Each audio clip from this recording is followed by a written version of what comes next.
এতে বসে ময়নার ননদ বলল, ভাবি, ইলিশ মাছ পাতে নাও না কেন? নাও। ময়না খুশি হয়ে মাছ তোলার চামচটা ধরতে যাবে, ঠিক তখনই ও শাশুড়ি বলে উঠলেন, বৌমা বোধহয় এবেলা মাছ খাবে না, মাংস আছে তো, দুটো একসাথে খেলে অমঙ্গল হবে। লজ্জা পেয়ে ইলিশের দিকে বাড়ানো হাতটা আস্তে করে সরিয়ে নিল ময়না। মাথা নিচু করে শুধু ঘাড় নেড়ে বুঝিয়ে দিল সে মাছ খাবে না। মুখ ফুটে বলতে পারল না, মা, আমারও ইলিশ খেতে ইচ্ছে করছে। এরকম কত কথাই তো সে আজকাল বলতে পারে না। ময়না জানে শাশুড়ি মা কেন তাকে মাছ খেতে দিলেন না। যেহেতু তার ছেলে এখন অফিসে, তাই সে খেতে পারছে না বলে ময়নাকেও খেতে দেবেন না। উনি প্রায়ই এমন করেন। ডাল দিয়ে ভাত শেষ হয়েছে, এবার সবার ইলিশ বাপা খাওয়ার পালা। একে একে সবার পাতে সর্ষে মাখানো ইলিশ উঠছে, শুধু ময়নার পাটটাই ফাঁকা। মাছ বাদ দিয়ে পরের আইটেম মাংস, কিন্তু সবার আগে সে মাংসই বা নেই কি করে। পাতের ভাতগুলো হাত দিয়ে নাড়াচাড়া করতে করতে আড়চুকে দেখল শাশুড়ি মা ইলিশের পেটি থেকে ডিমটা আলাদা করে ছোট দেওরের পাতে তুলে দিলেন। সকালে যখন সে নিজের হাতে সর্ষে, কাঁচা লঙ্কা আর কাঁচা সরিষার তেল মেখে মাছগুলো ভাপার জন্য তৈরি করছিল, তখন কি অপূর্ব গন্ধ বের হচ্ছিল। মনে হচ্ছিল একটা টুকরা যদি তখনই খেতে পারত। কিন্তু সেই মাছ আর তার পাতে আসে সবার শেষে। যখন সবার খাওয়া শেষ হয়ে উঠে যায়, তখন ঠান্ডা হয়ে যাওয়া এক টুকরো মাছ তার ভাগ্যে জুটে। ততক্ষণে সর্ষের ঝাঁজ উবে যায়, গরম ভাপ মিলিয়ে যায়, আর খাওয়ার আনন্দটুকু শেষ হয়ে যায়। চুপচাপ বসে থাকে ময়না, অপেক্ষা করে যতক্ষণ না সবাই তৃপ্তি করে মাছের শেষ অংশটুকু শেষ করে। আজও তার ব্যতিক্রম হলো না। খাওয়া শেষ করে সবাই যখন হাত ধুতে গেল, তখন শাশুড়ি হাঁড়ির ঢাকনা তুলে দেখে বললেন, এই যে বৌমা, দুই টুকরো আছে, এক টুকরো তোমার স্বামীর জন্য রেখে আরেক টুকরো খেয়ে নিও। ময়না শুধু মৃদু এসে বলল, আচ্ছা। সেই হাসির ভেতরে কতটা অভিমান লুকিয়ে আছে সেটা কেউ বুঝিল না। বিয়ের আগে ময়না বাবার বাড়িতে এমন ছিল না। বাবা মাছ কিনে আনলে বাবা সবার আগে বলতেন, ময়নার জন্য একটা ভালো পিস রেখে দিও, ও মাছ খুব ভালোবাসে। ময়না হাসতে হাসতে বলতো, আমার জন্য আলাদা করে রাখতে হবে না। তবু বাবা রাখতে বলতেন, মাও সেটা রাখতেন। আর সেই কথাগুলো মনে পড়তেই বুকের ভেতরটা কেমন হু হু করে উঠল। খাওয়া শেষ করে থালা ধুয়ে রান্নাঘর গোছাতে গিয়েও তার চোখের কোণে পানি জমে উঠল। কিন্তু সে কাঁদল না। এই বাড়িতে কাঁদলেও কেউ এসে জিজ্ঞেস করবে না কি হয়েছে, বরং বলবে, এত কান্নাকাটি করলে সংসার করা যায় না। বিয়ে হয়েছে মাত্র 8 মাস, এই 8 মাসে ময়না শিখে গেছে সংসার সব কষ্টের প্রতিবাদ করা যায় না, কিছু কষ্ট গিলে ফেলতে হয়। তার স্বামী রাকিব মানুষ হিসেবে খারাপ নয়, বরং খুবই শান্ত, কিন্তু অফিসের সকাল 8টায় বের হয়ে রাত 7টার আগে বাড়িতে ফেরে না। বাড়িতে ফিরেও ক্লান্ত শরীর নিয়ে খেয়ে ঘুমিয়ে পড়ে। সংসারের ভেতরে কি হয় তা জানার সময় কিংবা সুযোগ কোনোটাই তার হয় না। ময়না কয়েকবার বলতে চেয়েছিল, অনেকবার ভেবেছিল বলবে, তোমার মা আমাকে সবার সঙ্গে বসে ঠিকমতো খেতেও দেন না, কিন্তু কথাটা মুখে আনতে পারেনি, কারণ রাকিব সবসময় মায়ের প্রশংসা করে। আমার মা অনেক কষ্ট করে আমাদের মানুষ করেছেন, মায়ের মনটা খুব নরম। এই কথাটা শুনলেই ময়না চুপ হয়ে যায়। সে ভাবে হয়তো সত্যি মায়ের মন নরম, শুধু সেই নরম মনটা তার জন্য নয়। সেদিন বিকেলে বারান্দায় কাপড় মেলতে গিয়ে পাশের বাড়ির কাকিমার কথা কানে এলো। তিনি শাশুড়িকে বলেছিলেন, আপনার বৌমা তো দেখতে খুব শান্ত। শাশুড়ি হেসে উত্তর দিলেন, শান্ত না হয়ে উপায় কি, আমাদের বাড়ির নিয়মকানুন মেনে চলতে হয়। ময়না কাপড় মেলার ভান করলেও কথাগুলো স্পষ্ট শুনতে পেল। তার মনে হলো এই বাড়িতে সে যেন মানুষ নয়, নিয়ম মেনে চলার জন্য আনা একটি যন্ত্র। সেদিন রাতে ঘুমানোর আগে আয়নার সামনে দাঁড়িয়ে নিজের মুখের দিকে অনেকক্ষণ তাকিয়েছিল সে। এই মেয়েটা কি সেই ময়না যে একসময় হেসে হেসে পুরো বাড়ি মাতিয়ে রাখত, নাকি সেই ময়নাকে কোথাও ফেলে রেখে সে শুধু কারো বউ হয়ে বেঁচে আছে? এই প্রশ্নের উত্তর তার জানা নেই, তবে সে জানে এই নীরবতারও একদিন শেষ হবে। আর সেই দিনটার অপেক্ষায় প্রতিদিনের মতো সেদিনও সে চুপচাপ আলো নিভিয়ে ঘুমিয়ে পড়ল। পরদিন সকালেও সূর্য ওঠার আগেই উঠলাম, কিন্তু ময়নার বুকের ভেতরের জমাট বাঁধা মেঘটা আজ একটু বেশি ভারী লাগছিল।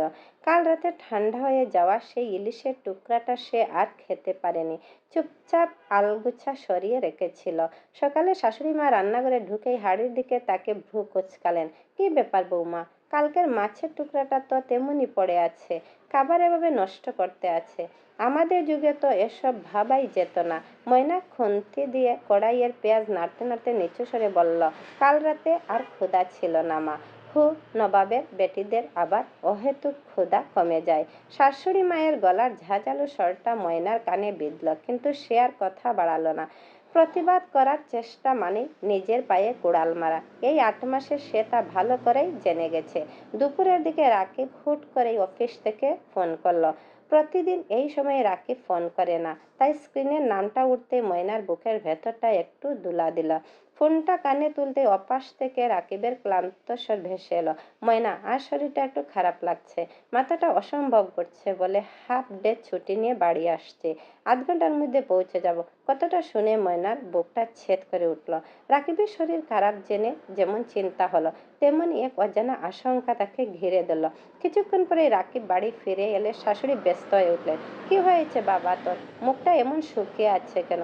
রাকিব বিছানায় শুয়ে পড়ে বলল, কিছু না মা, কাল রাত থেকে প্রেশারটা মনে হয় একটু বেড়ে গেছে, প্রচন্ড দুর্বল লাগছে। ময়না চটজলদি রান্নাঘরে গিয়ে 1 গ্লাস লেবু শরবত আর রাকিবের পছন্দের কিছু হালকা খাবার তৈরি করে নিয়ে এলো।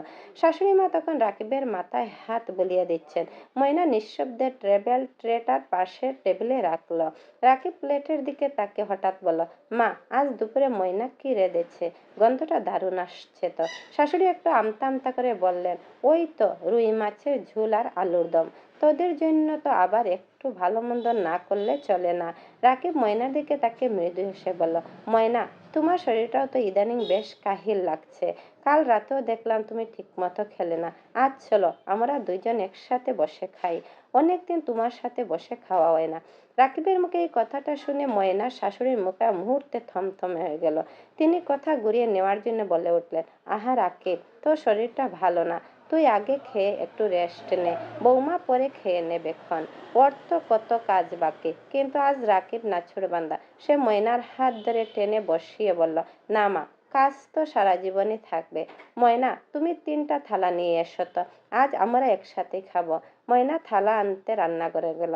তার চোখের কোণে আবার পানি জমে উঠেছে, তবে এবার অভিমানের নয়, এক অদ্ভুত স্বস্তির।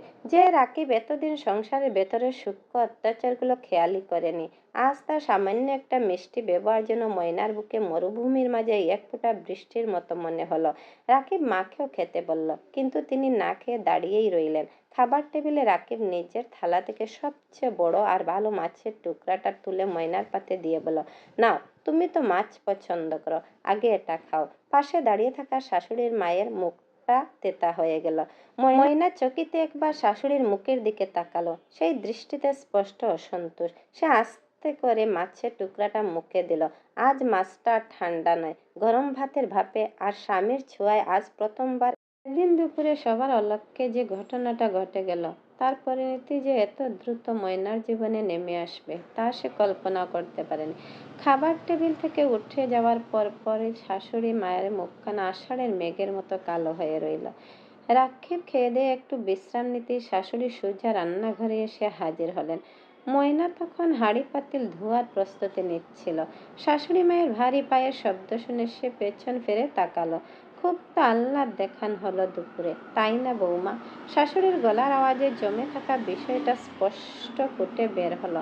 ময়না হাত নামিয়ে নিচু স্বরে বলল, মা, আমি তো কিছু করিনি, আপনার ছেলে নিজেই ডাকলো, মুখ সামলে কথা বলো। শাশুড়ি একদম ময়নার মুখের উপর চেপে এলেন। আমার ছেলেকে আমারই বিরুদ্ধে খেপিয়ে তোলার ধান্দা, এই 8 মাসে আমি বুঝি নাই তুমি কত বড় চতুর। ছেলে সকালে অফিসে যায়, আর তুমি সারাদিন কি করো যে শরীর কাহিল হয়ে যায়। আমার ছেলেটা অসুস্থ হয়ে বাড়ি এলো, আর তুমি তার মাথার উপর বসে আয়েশ করে খেলে। লজ্জা করে না? ময়না চুপ করে রইল। একটা শব্দ তার মুখ থেকে বের হলো না। সে জানে এই মুহূর্তে একটা কথা বলা মানে আগুনে ঘি ডালা। পরদিন সকালে রাকিব আবার যথারীতি অফিসে চলে গেল। যাওয়ার সময় ময়নার দিকে তাকিয়ে বলে গেল, ময়না, নিজের যত্ন নিও, শরীর খারাপ লাগলে কাজ সামলে করো। রাকিব দরজার বাইরে পা রাখার ঠিক পর মুহূর্তে যেন বাড়ির মানুষ বদলে গেল। শাশুড়ি মা রান্নাঘরের দরজায় দাঁড়িয়ে ময়নাকে ডেকে বললেন, আজকালকার মেয়েদের নাটক আমি অনেক দেখেছি। আজ থেকে সংসারের সব কাজ একা তুমি করবে। কাজের মেয়েটাকে আজ আসার দরকার নেই বলে দিয়েছি। দেখা যাক কত শরীর খারাপ তোমার। সারাদিন ধরে ময়না একা হাতে কাপড় ধোয়া, ঘর মোছা আর রান্না বান্না করল। পিঠের ব্যথাটা যখন অসহ্য হয়ে উঠেছিল তখন সে একটু জিরিয়ে নেওয়ার সুযোগ পেল না, কারণ শাশুড়ি মা প্রতি মুহূর্তে কোনো না কোনো ত্রুটি খুঁজে বের করে শ্লেষ ভরে কথা শুনিয়ে যাচ্ছেন। বিকেলে ময়নার ননদ বাড়ি এলে শাশুড়ি তার কাছে ময়নার নামে বাড়িয়ে বাড়িয়ে বানিয়ে অভিযোগ করতে লাগলেন, দেখলি তো তোর ভাবির কাণ্ড, আজকাল ভাইকে হাত করে আমাকে পাত্তাই দিতে চায় না। কাল দুপুরে আমাকে না খাইয়ে দাঁড় করিয়ে রেখেছে। ননদও তা শুনে ময়নাকে শুনে শুনে বলল, এত অহংকার ভালো না ভাবি, মায়ের ছেলের উপার্জনে খাও, একটা শ্বশুর বাড়ির মানুষকে সম্মান করতে শেখো। ময়নার চোখের কোণ বেয়ে জ্বলন্ত পানি গড়িয়ে পড়ল। সে ঘরে গিয়ে আয়নার সামনে দাঁড়ালো। তার মনে কোনো কাঁদুনে ভাব নেই, বরং বুকের ভেতর এক তীব্র আগ্নেয়গিরির জন্ম হচ্ছে। সে বুঝতে পারতাছে এই নীরবতা তাকে দিন দিন আরো শেষ করে দিচ্ছে। রাকিব রাতে অফিস থেকে ফিরলে শাশুড়ি কপালে হাত দিয়ে শুয়ে পড়ার নাটক করলেন। রাকিব উদ্বিগ্ন হয়ে বলল, কি হয়েছে মা? শাশুড়ি চোখ মুছে বললেন, কিছু না বাবা, তোরা সুখী হ। বুড়ো মানুষ, আমার সংসারে কোনো দাম নেই। বৌমা সারাদিন আমাকে একটা কথা বলারও সুযোগ দেয়নি, উল্টো মুখ ঘুরিয়ে চলে গেছে। রাকিব অবাক হয়ে ময়নার দিকে তাকালো। ময়না এবার আর আগের মতো মাথা নিচু করে রইল না। সে সোজা রাকিবের চোখের দিকে তাকালো, যে চোখ এতদিন শুধু অবহেলা আর অভিমান ছিল, আজ সেখানে এক স্পষ্ট সত্য প্রকাশের জেদ। ময়না ধীর শান্ত গলায় বলল, তোমার মায়ের শরীর সত্যি খারাপ কিনা সেটা জানার আগে আমার একটা কথা শোনার সময় কি তোমার হবে? ঘরে এক মুহূর্তের জন্য শ্মশানের নীরবতা নেমে এলো। শাশুড়ি আর ননদ স্তব্ধ হয়ে ময়নার দিকে তাকিয়ে রইল। তবে কি এবার ময়না সব সত্য ফাঁস করে দেবে, নাকি শাশুড়ির কুচক্রি জালে ফেঁসে গিয়ে রাকিবের চোখে সে অপরাধী হয়ে যাবে? ময়নার মুখের দিকে তাকিয়ে পুরো ঘরে থমথমে নীরবতা নেমে এলো। শাশুড়ি মায়ের চোখজোড়া অপমানে আর আগে জল জল করে উঠল। আর ননদ কিছুটা অপ্রস্তুত হয়ে পাশে দাঁড়িয়ে রইল। রাকিব কিছুটা অবাক হয়ে ময়নার দিকে তাকিয়ে বলল, কি কথা ময়না, বলো বলো ময়না, কি কথা বলবে? ময়না স্পষ্ট শক্ত গলায় বলতে শুরু করলো, কাল দুপুরে তুমি যখন সুস্থ মানে আমাকে আর তোমার মাকে একসাথে টেবিলে ডাকলে, তখন তোমার মা কেন আমাদের সাথে খেলেন না জানো? কারণ তিনি সহ্য করতে পারেননি যে তোমার পাশে বসে আমি দুটো ভাত খাচ্ছি। কাল রাতে সবাই খাওয়ার পর শাশুড়ি মা আমাকে হাড়ির তলায় পড়ে থাকা ঠান্ডা এক টুকরো ইলিশ মাছ খেতে দিয়েছিলেন। শুধু কালকে না, গত 8 মাস ধরে এই বাড়িতে এটাই নিয়ম। শাশুড়ি মা এবার চেঁচিয়ে উঠলেন, কি বলছিস তুই মিথ্যাবাদী মেয়ে? আমি তোকে খেতে দিইনি। রাকিব, দেখছিস তোর বউ কিভাবে বানিয়ে বানিয়ে কথা বলছে? ময়না থামল। সে রাকিবের দিকে তাকিয়ে শান্ত কণ্ঠে বলতে লাগলো, আমি কোনো মিথ্যা বলছি না তোমার কাছে। আজ সকালে কাজের মেয়েকে ছুটি দিয়ে সারাদিনে রান্না, ঘর মোছা, কাপড় ধোয়া সব আমাকে দিয়ে একা করানো হয়েছে। অথচ তোমার বোনকে বলা হয়েছে আমি নাকি তোমার মাকে না খাইয়ে দাঁড় করিয়ে রেখেছি। এই 8 মাসে আমি কোনোদিন মুখ ফুটে কিছু বলিনি। ভেবেছি তোমার মা তোমাকে ভালোবাসেন তাই সহ্য করি, কিন্তু আজ যখন তোমার মা নিজের বানিয়ে বলা মিথ্যার আড়ালে আমাকে অপরাধী বানাচ্ছেন, তখন আর চুপ থাকা আমার পক্ষে সম্ভব না। রাকিব স্তব্ধ হয়ে দাঁড়িয়ে রইল। নিজের চোখ আর কানকে বিশ্বাস করতে পারছিল না। মায়ের নরম মনের আড়ালে যে এমন একটা কঠিন রূপ লুকিয়ে থাকতে পারে তা আজ ময়নার শক্ত কথাগুলোর সামনে একদম স্পষ্ট হয়ে গেল। ননদ কিছু বলতে চাইলে কিন্তু রাকিব হাত তুলে তাকে থামিয়ে দিল। রাকিব ভারী গলায় শাশুড়িকে উদ্দেশ্য করে বলল, মা, আজ আর কোনো নাটক করো না প্লিজ। আমি এতদিন ভেবেছি তোমরা ময়নাকে নিজের মেয়ের মতো ভালোবাসো, তাই কোনোদিন খোঁজ নেইনি, কিন্তু আজ ময়নার চোখে কোনো মিথ্যার ছাপ দেখছি না। কথাটি বলেই রাকিব ময়নার হাত ধরে সোজা নিজেদের ঘরে নিয়ে এসে দরজা আটকে দিল। ঘরে ঢুকে রাকিব কিছুক্ষণ চুপচাপ পায়চারি করল, তারপর ময়নার সামনে এসে দুটো হাত ধরে খাটে বসল। রাকিবের চোখে তখন অনুশোচনার ছায়া। আমাকে ক্ষমা করে দাও ময়না, রাকিব নিচু স্বরে বলল। আমি প্রতিদিন সকালে অফিসে চলে যেতাম, করে ফিরতাম।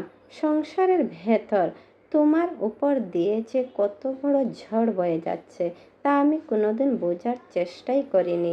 মায়ের অন্ধ ভক্তিতে আমি অন্ধ হয়েছিলাম। ময়না চুপ করে রাকিবের দিকে তাকিয়ে রইল। রাকিব ময়নার চোখের দিকে তাকিয়ে দৃঢ় গলায় বলল, আজ তুমি মুখ খুলেছ বলে আমি সত্যটা দেখতে পেলাম। কিন্তু শোনো ময়না, এই সংসারে টিকতে হলে তোমাকে নিজেকে নিজের অধিকার বুঝে নিতে হবে। অন্যায়ের প্রতিবাদ প্রথম দিনেই করা উচিত ছিল। কেউ তোমাকে থালায় করে সম্মান বা ভালোবাসা দিয়ে যাবে না, সেটা তোমাকেই অর্জন করতে হবে। আজ থেকে নিজের প্রতি কোনো অন্যায় সহ্য করবে না, স্পষ্ট মুখে না বলতে শিখবে।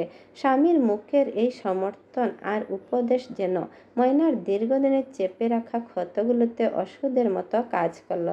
সে বুঝল স্বামী পাশে থাকলে কোনো লড়াই আর কঠিন নয়। তবে কি এবার ময়না এই সংসারে নিজের শক্ত অবস্থান তৈরি করতে পারবে, নাকি শাশুড়ি আর ননদ মিলে তাদের বিরুদ্ধে নতুন কোনো চক্রান্ত সাজাবে? বন্ধুরা, গল্পটি কেমন লাগলো অবশ্যই কমেন্ট করে জানাবেন। আর ভালো লাগলে বাকি পর্বগুলো দেব যদি আপনারা কমেন্ট করে। রাতের অত বড় ঝামেলাটার পর সকাল থেকেই পুরো বাড়িটার পরিবেশ কেমন যেন ভারী হয়ে রইল। শাশুড়ি মা সকালে উঠে কারো সাথে একটা কথাও বললেন না। প্রতিদিন যেখানে উঠে চিল্লাচিল্লি করতেন, আজ একদম চুপচাপ নিজের ঘরে বসে রইলেন। ময়নার মনটা খুব একটা ভালো ছিল না। রাকিব রাতে তাকে অনেক বুঝিয়ে সাহস দিল। 8 মাসের ভয় আর অপমান তো আর এক রাতে উবে যায় না। সকালে রান্নাঘরে গিয়ে চা বানানোর সময় ময়নার হাত কাঁপছিল। মনে মনে এক ধরনের ভয় কাজ করছিল। গতকাল রাকিবের সামনে শাশুড়িকে এভাবে কথা বলে ফেলাটা ঠিক হলো তো? আবার শাশুড়ি না জানি নতুন কি ঝামেলা তৈরি করেন। চা নিয়ে শাশুড়ির ঘরে ঢুকে ময়না নিচু স্বরে বলল, মা চা নেন। শাশুড়ি মুখ তুলে ময়নার দিকে একবার তাকালেন। সেই চোখে আগের মতো চিৎকার করার তেজ না থাকলেও একটা ঠান্ডা রাগ আর জেদ পরিষ্কার দেখা যাচ্ছিল। তিনি চায়ের কাপটা ধরে টেবিলের উপর ঠাস করে রেখে বললেন, রাখো এখানে। ছেলের কাছে তো আমাকে ছোটো করলেই, এখন চা দিতে আসছো কেন? তোমার হাতে চা খেলে তো আমার পেট ফেটে যাবে। ময়না কোনো কথা না বলে চুপচাপ দাঁড়িয়ে রইল। সে বুঝে গেল পরিস্থিতি এত সহজে স্বাভাবিক হওয়ার নয়। দুপুরের দিকে কাজের মেয়েটা এলে শাশুড়ি তাকে ডেকে ময়নাকে শুনিয়ে শুনিয়ে বললেন, মফিজের মা, তুই কাল আসিস নাই বলে বাড়ির লোক আমারে কথা শোনাইছে। আজ থেকে রান্না আর বুয়ার কাজ সব তুই করবি। এই সংসারের কারো হাতে আমার আর খাওয়ার দরকার নাই। ময়না নিজের ঘরে বসে কথাগুলো শুনছিল। তার বুকটা ধড়ফড় করছিল। সে কাল রাতে মুখ ফুটে সত্যটা বলেছিল ঠিকই, কিন্তু আজ সকাল থেকে শাশুড়ির এই মানসিক চাপ সহ্য করা তার জন্য কঠিন হয়ে যাচ্ছিল। একদিনে কেউ বীর হয়ে যায় না, ময়নাও পারছিল না। তার কেবলই মনে হচ্ছিল নিজের অধিকার চাইতে গিয়ে সংসারের শান্তিটাই না পুরোপুরি শেষ হয়ে যায়। বিকেলে ননদ বাড়িতে এলে শাশুড়ি কপালে হাত দিয়ে কান্নাকাটি জুড়ে দিলেন, তোর ভাই তো এখন বউয়ের কথা ছাড়া কিছু বোঝে না। কাল রাতে আমারে কি কথা ঠানাই শোনালো, এই বয়সে এসে আমার এই দিন দেখতে হলো। ননদ এসে ময়নার ঘরে দরজায় দাঁড়িয়ে বিষাক্ত গলায় বলল, ভারী তুমি এত শয়তান, তা আগে বুঝি নাই। ভাইকে হাত করে মাকে এভাবে কাঁদাচ্ছ। ময়না এবার চোখ তুলে শুধু বলল, আপু, তোমার ভাইকে আমি কোনো মিথ্যা বলিনি। তোমার মা কাল কি করেছিলেন সেটা তুমিও জানতে। এখন উনি যদি কষ্ট পাওয়ার অভিনয় করেন, আমার কিছু করার নেই। ননদ আর কথা না বাড়িয়ে গজগজ করতে করতে চলে গেল।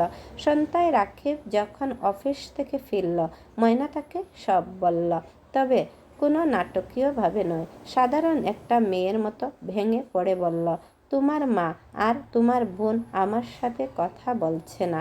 ঘরটার মধ্যে কেমন যেন একটা শ্বাসকষ্ট হয়। আমার ভয় করছে। এভাবে চললে তো আমি এই বাড়িতে টিকে থাকতে পারবো না। রাকিব ময়নার পাশে বসে মাথায় হাত রেখে শান্ত গলায় বলল, একদিনে তো আর এত বছরের অভ্যাস বদলাবে না ময়না। তুমি ভেঙে পড়ো না। তুমি কোনো ভুল করনি। নিজের সম্মানটা ধরে রাখতে গিয়েছো মাত্র। মা আস্তে আস্তে ঠিক হয়ে যাবে। একটু সময় দাও। ময়না জানালা দিয়ে বাইরের অন্ধকারের দিকে তাকিয়ে রইল। সে বুঝতে পারছিল নিজের পায়ের তলার মাটি শক্ত করা এত সহজ নয়। পথটা অনেক কঠিন, আর প্রতিদিন একটু একটু করে মানিয়ে নিয়ে তাকে এগোতে হবে। কিন্তু কাল সকালে শাশুড়ি মা কি সত্যি শান্ত হবেন, নাকি কোনো বড় সিদ্ধান্ত নেবে? বন্ধুরা, গল্পটি কেমন লাগলো অবশ্যই কমেন্ট করে জানাবেন। আর ভালো লাগলে বাকি পর্বগুলো দেব যদি আপনারা কমেন্ট করে